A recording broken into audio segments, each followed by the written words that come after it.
Agora você vem aqui e bate a palma. Não, igual homem. Isso, boa, muito obrigado. Dá um tchau lá pra câmera. Vem cá, aparece aí. Vai, aparece aí. Boa. Muito obrigado. Você é lindo. Fala aí, galera, beleza? Eu sou o Cacá Barros e estamos aqui mais uma vez. Mais um vídeo bonito, um vídeo gostoso. Um vídeo aí para o entretenimento da família brasileira guitarrística, né? E que alegria de viver. Então estamos aí hoje para falar sobre Telecaster com dois humbuckers, né? Se prestam, se não prestam, onde são, o que comem, onde vivem e afins, né? E para isso eu trouxe aqui duas guitarras de um amigo meu, que é o grande Jefferson Souza. Um salve aí para você, meu amigo Emerson. Piada interna, você não vai entender, mas ele vai dar risada.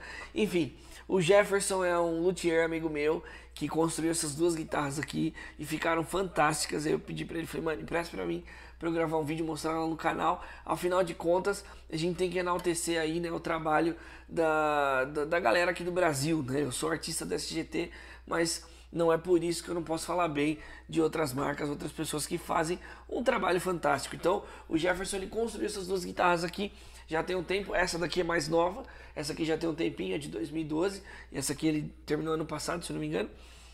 E aí vou mostrar pra vocês, falar um pouco sobre cada uma, fazer um som aqui também, né, que é muito importante. E vamos discutir aí sobre tele de dois humbuckers, né? Porém, antes da gente entrar aqui no assunto principal do vídeo, eu vou pedir pra você, por favor, se inscreva no canal, deixa o seu like, ativa o sininho aí pra ficar por dentro das notificações. E muito obrigado, né? Vocês que estão fazendo esse canal crescer cada vez mais, eu sou muito grato. Então tamo junto, fiquem à vontade para pedir conteúdo, dar sugestão e vamos para cima que logo logo vai ter muita novidade aqui. Beleza, galera? Então, bora lá, né? Tele de dois humbuckers. Qual que é o conceito, qual que é a ideia, né, de uma tele de dois humbuckers? Ela é muito diferente da tradicional? Sim. Né, para começo de conversa, sim, porque justamente são dois humbuckers e não dois single coils, né, igual na tele tradicional, que tem aí um som muito peculiar. A tele tradicional não é meu modelo favorito de guitarra, tá? Eu nem faço muita questão de ter uma, e a coisa já muda quando a gente fala de uma tele de dois humbuckers, porque para mim, para o tipo de som que eu toco, para as coisas que eu gosto, eu acho muito mais versátil e se encaixa muito mais dentro dessas propostas. Por quê? A tele de dois humbuckers, ela tem um som mais gordo, né? Naturalmente, por ser dois humbuckers. Então eu diria assim que é como se fosse uma prima da Les Paul, né? Por ter os dois humbuckers. Então, dependendo das madeiras que você usar na construção, ela vai ficar ainda mais parecida. Por exemplo, aqui a gente tem duas Telecasters de dois humbuckers que são em mogno, né? Essa daqui, qual que é? Essa daqui, ela tem corpo e braço em mogno, então já tem um som bem mais encorpado, assim como as Les Paul, que também tem corpo e braço em mogno, né? Essa daqui já tem corpo em mogno e braço em maple, então já é um pouquinho diferente, né? Escala em ébano, essa daqui tem escala em bird's eye. Depois eu vou mostrar aí os takes das guitarras e eu vou deixar na tela todas as informações, tá? Mas falando um pouco sobre som, né? Sobre timbre. Então a tele de dois humbuckers ela é bem parecida aí com a Lespa, né? Uma prima aí de segundo ou terceiro grau, certo? E eu gosto porque tem um som mais encorpado, tem a versatilidade, né? Essa tele aqui mesmo, essa daqui que tá com os dois capos da Seymour Duncan, a chave do meio dela, a hora que eu estiver mostrando aí o som no vídeo, reparem, a chave seletora na posição do meio, ela lembra muito uma Telecaster tradicional, né? Eu não sei se é a combinação aqui dos captadores, só tem não lembro qual é o captador do braço, mas eu sei que o da ponte é um Pearl Gates da Seymour Duncan. E essa daqui tá com os dois captadores da Custom, olha só que beleza, captadores nacionais, que são baseados nos de margem do Joe Satriani. Então, né, as teles elas têm aí uma sonoridade diferente uma da outra e construções diferentes também, essas daqui, né? Você vai se deparar com muitas coisas aí no mercado. Essa daqui tem shape em V, né? Essa daqui já é o shape em C mesmo, normal. E o Jefferson tava me contando que ele construiu essas teles pensando em algumas coisas específicas, né? Tipo assim, fazer gravação, tocar coisa com mais acorde. Essa daqui tem um braço bem mais grosso do que eu tô acostumado de tocar, mas tá muito confortável, é muito gostoso de fazer base nessa guitarra, né? Então, o legal é isso, né? Que a guitarra, quando ela é feita assim por um luthier e tal, geralmente ela vai ter um propósito específico, né? E nesse caso, como o Jefferson, que é o luthier e é o guitarrista também, né? Ele é o dono das guitarras, ele já construiu pensando no que ele queria tocar com as guitarras, né? Então, ficou muito legal. Como eu já falei, né, pro tipo de som que eu gosto, a tele de 2 humbuckers me serve muito mais do que uma tele tradicional, por conta do peso e tal, e esse peso ele vai vir tanto na hora que você for tocar com distortion, quanto na hora do clean, né, para gravar e para tocar e tudo mais. Então eu acho muito bacana. Uma tele de 2 humbuckers é uma boa pedida. O que eu não aconselho é você ter uma tele de 2 humbuckers achando que vai ter o som da tele tradicional mais um som extra aí dos 2 humbuckers. Não, cara, se você tá procurando uma tele tradicional, aquele sonzinho magro usado no country e tal, você não vai achar na tele de 2 humbuckers, nem se iluda, entendeu? Agora, se você quer uma parada mais pesado, mais encorpado e gosta de repente do visual da tele, aí é muito legal você ter uma tele de 2 humbuckers, né? Então, fica a dica aí pra você, tá? Uma outra coisa também que eu queria acrescentar, que o Jefferson me pediu, né? É que essas guitarras aqui, elas estão com a logo do luthier Rodrigo, oh meu Deus, Rodrigo Gomes. O Rodrigo, ele é um luthier bem conhecido em São Paulo, ele constrói instrumentos fantásticos, porém, esses daqui não foram construídos por ele. O Jefferson é discípulo do Rodrigo, né? E aí usou a logo dele e tal, porque tava trabalhando com ele na época que ele construiu. E essa daqui, que é a mais recente, foi feita, né, aí sob a tutela do Rodrigo. Essa daqui mais ainda, que foi a primeira que ele fez. Mas enfim, que vale também mostrar que ele colocou um platezinho aqui atrás de imã, não tem parafuso. Então, ó, que bonito. Deixa eu tirar sem matar ninguém. Olha só, é um iminha aqui, então legal, né? Ficou bem charmoso. E aí já era. Bom, beleza, gente. Então agora vamos pro som aí dessas guitarras. Vou colocar as informações delas na tela. Espero que vocês gostem. Espero que vocês tenham gostado do vídeo, que de alguma forma tenha ajudado, né? Você que tá interessado em saber se... né, um pouco mais sobre tele de 2 humbuckers, como é que funciona, para o que é indicado. Então confira aí os timbres das duas guitarras, que são um pouco diferentes, né, por conta da captação e também das madeiras, mas são excelentes guitarras. Meu amigo Jefferson tá de parabéns. Eu gostei demais dessas guitarras aqui, tá bom? Então, tamo junto, agora vamos conferir o som aí e até o próximo vídeo. Valeu, galera, é nóis, grande abraço.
Thank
you.